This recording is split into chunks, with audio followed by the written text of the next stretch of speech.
Pois é, vamos conhecer uma válvula muito diferente? Contextualizando primeiro. Esse projeto aqui, bancada bastante povoada hoje, né? Estou gravando aqui vídeos do projeto do curso de amplificador de saída simples com uma válvula só, um projeto grande aqui. E logo começa a gravação dos vídeos da saída push-pull. Então vamos ter aí. E com os meus alunos do curso de rádio, nós estamos montando um rádio autoral, um rádio meu aqui, sai da minha mente. Não só da minha mente, né? Mas a discussão no grupo lá, na aula, a gente vai pensando, vai fazendo.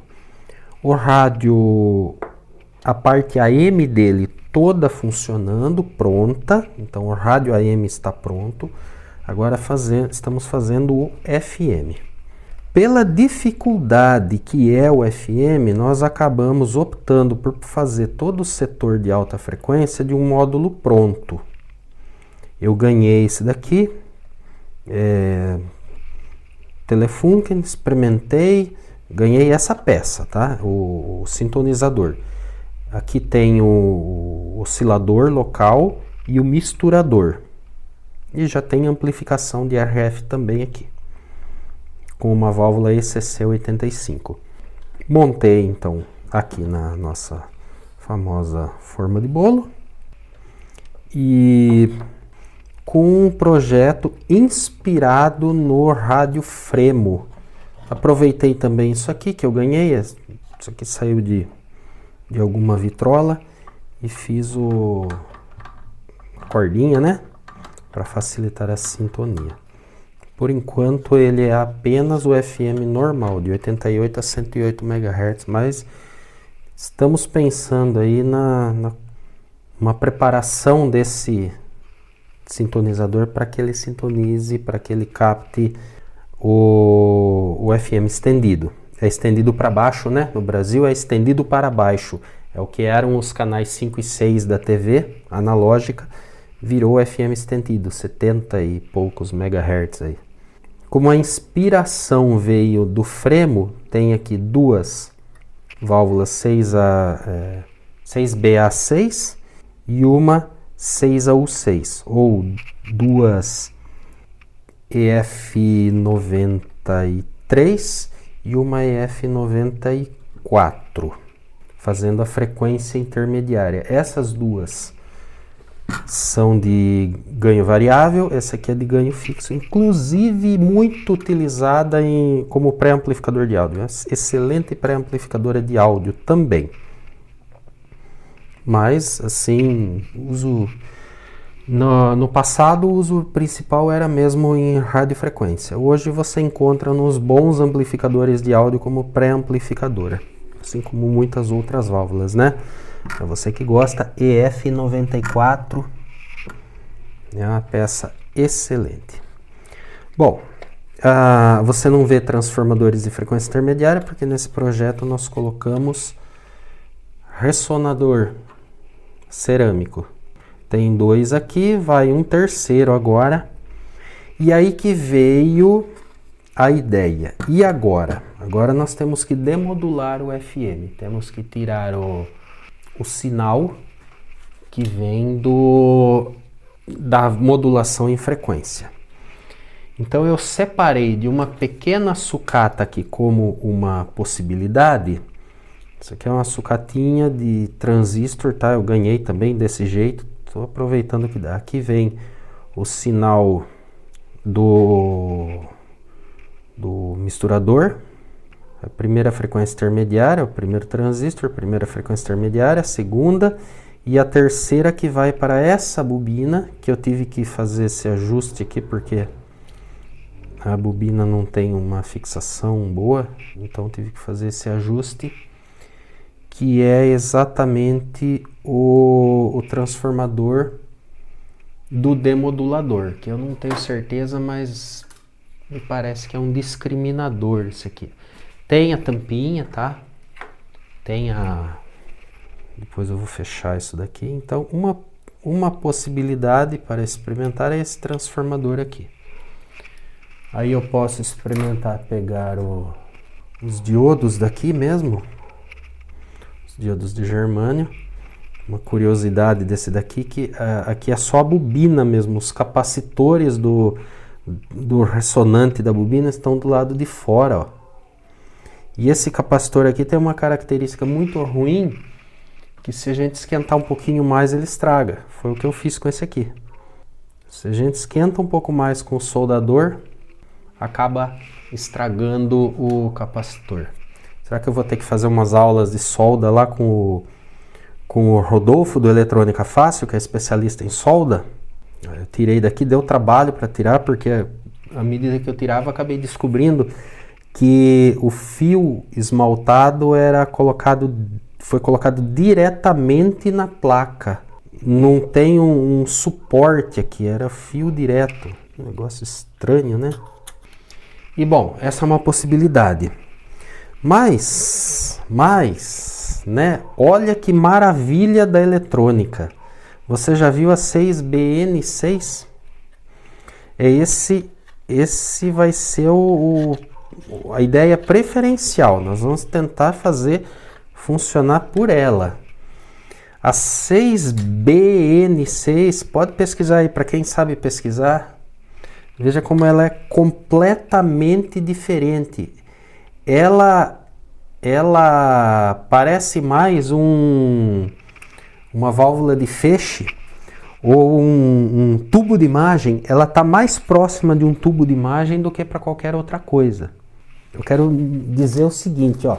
Deixa eu colocar contra uma luz aqui para você entender o que acontece. Olha só. Vamos ver se eu não estouro a iluminação aqui, né? Aqui, ó. Você consegue ver o meu dedo ali do outro lado, ó. Ó, a luz passando. E aqui também, ó, são dois pontos. Aqui em cima, no meu dedo indicador, a parte de cima da imagem aí, tem um vazio. Você vê a luz passando. E aqui embaixo tem um vazio maior ainda. Olha que coisa mais interessante. E o que acontece?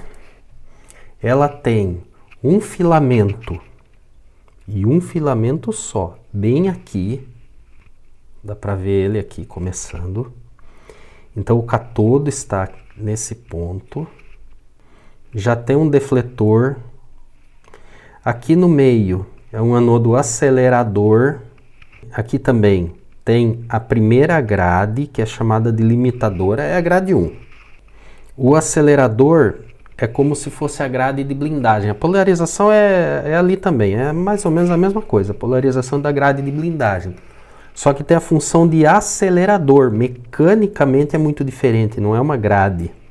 Depois aqui tem uma segunda grade, bem no começo.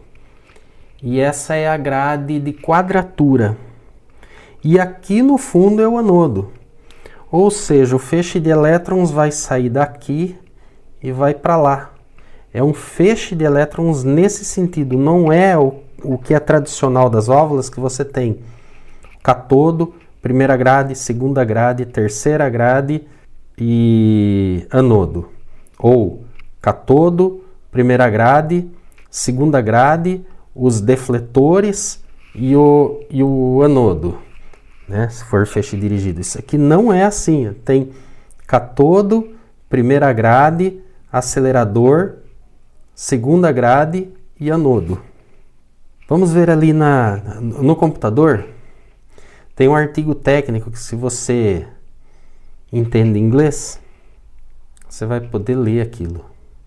Bom, hoje em dia tem tradutor automático no site, né? Você não precisa saber nada de inglês.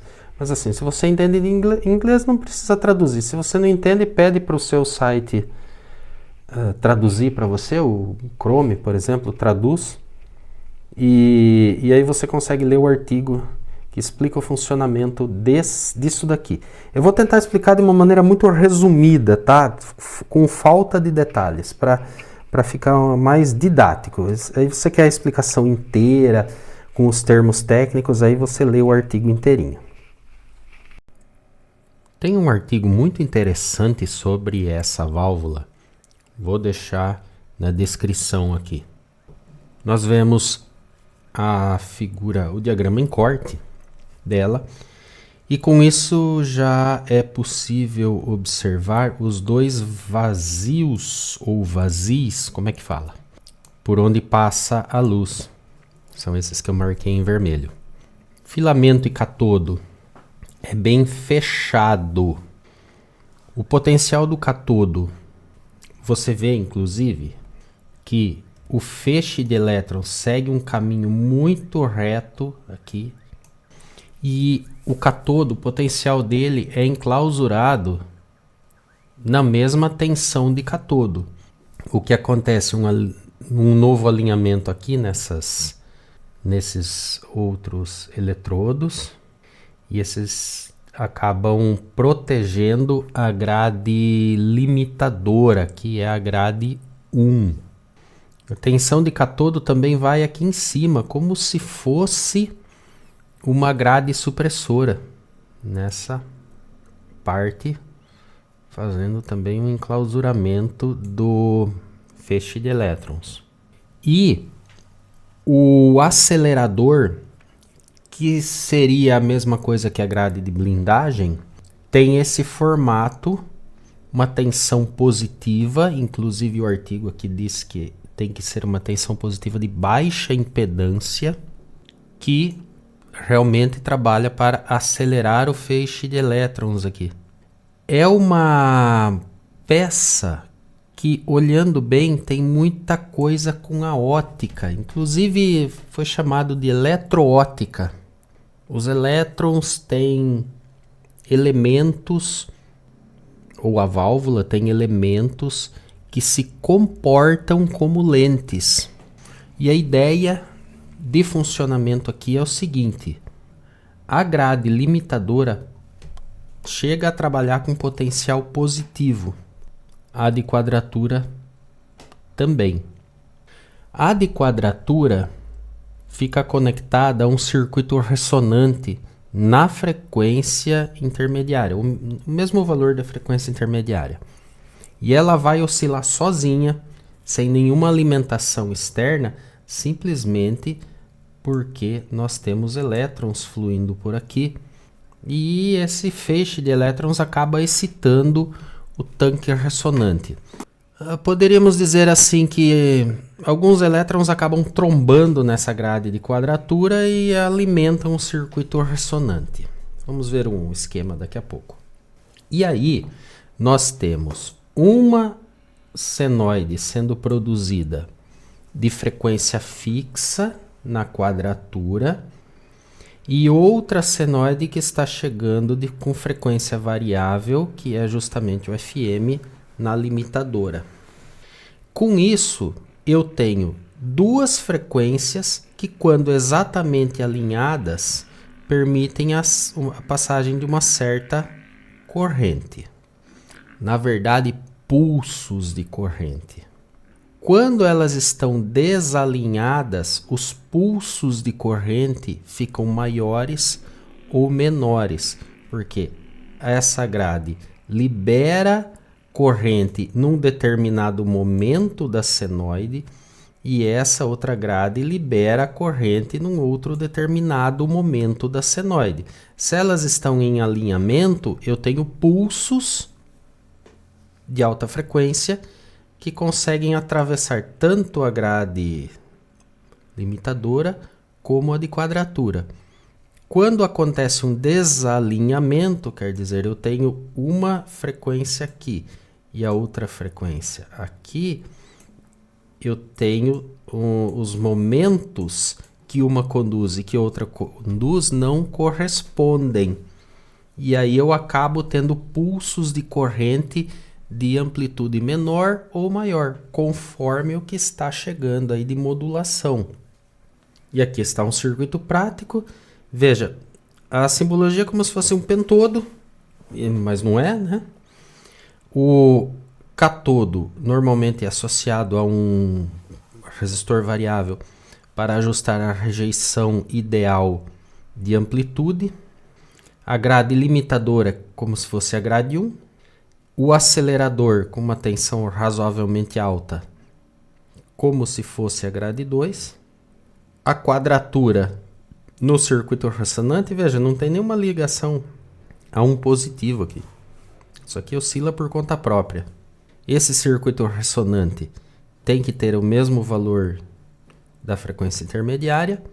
E aqui em cima, como são pulsos de quadratura que saem, existe a necessidade de um conjunto resistor-capacitor para funcionar como um circuito tanque, um circuito que absorve energia e converte pulsos em senoide.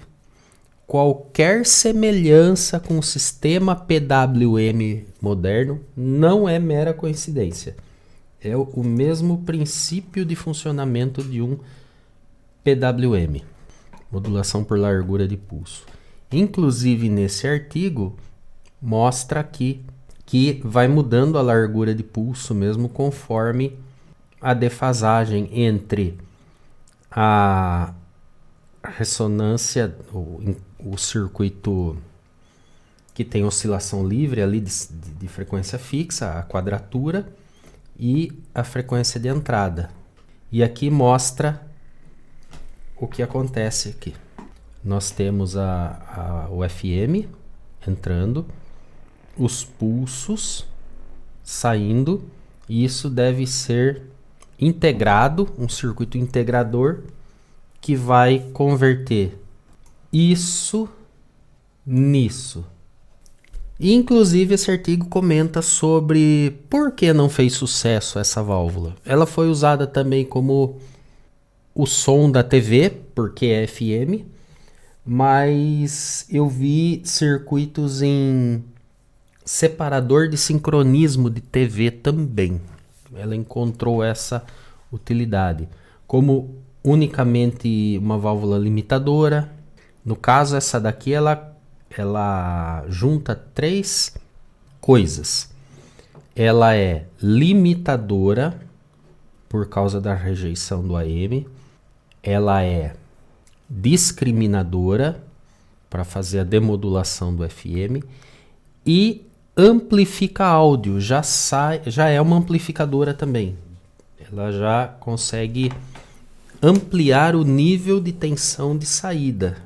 Digamos que ela é um pré do pré-amplificador, o que ajuda para os circuitos adiante do aparelho de FM, inclusive para a separação dos canais, no caso de um demodulador de estéreo. Muito interessante, né? Achei muito bacana o princípio de uma válvula que é quase digital, gera pulsos. De novo, o link para o artigo está aqui na descrição do vídeo. Fique à vontade aí para observar, criticar e, se for o caso, traduzir para leitura. Vamos com a turma dos alunos do curso de rádio experimentar essa peça. E funcionando ou não, sai algum vídeo mostrando. Eu acredito que vai funcionar. E é isso. Espero que você tenha gostado. Deixa um joinha aí se gostou do vídeo. Considere ser um apoiador do canal pelos meios que estão aí na descrição. Temos os cursos de rádio valvulado. Inclusive, o motivo para tudo isso é justamente as nossas aulas de quinta-feira, que trabalhamos esses assuntos. Temos o curso de amplificador. Na verdade, vai do zero ao amplificador de alta fidelidade. Para quem não sabe nada de eletrônica, vai até o projeto, a construção de um amplificador de alta fidelidade. E estou gravando outros vídeos para disponibilizar aí. Um grande abraço e até a próxima. Muito bom dia, sobreviventes da boa música. Hoje, domingo, dia 30 de abril de 2023, se a minha avó, mãe do meu pai, estivesse viva, hoje seria aniversário dela. Ela viveu e viveu bem até os 102 anos. Olha só que coisa. Muito bem, previsão do tempo para hoje. Não tem chuva. Pode lavar roupa à vontade, colocar para secar no seu varal, que não vai chover. Só não esquece a roupa na máquina. Temperatura mínima começou com 16 graus e previsão até os 29 graus. E mais ou menos isso durante a semana inteira. Um pouquinho mais, um pouquinho menos. Mas não vai mudar muito dessa condição de friozinho de manhã e um pouco mais calor à tarde. Estamos começando agora o Rota 95 aqui pela Santa Bárbara FM.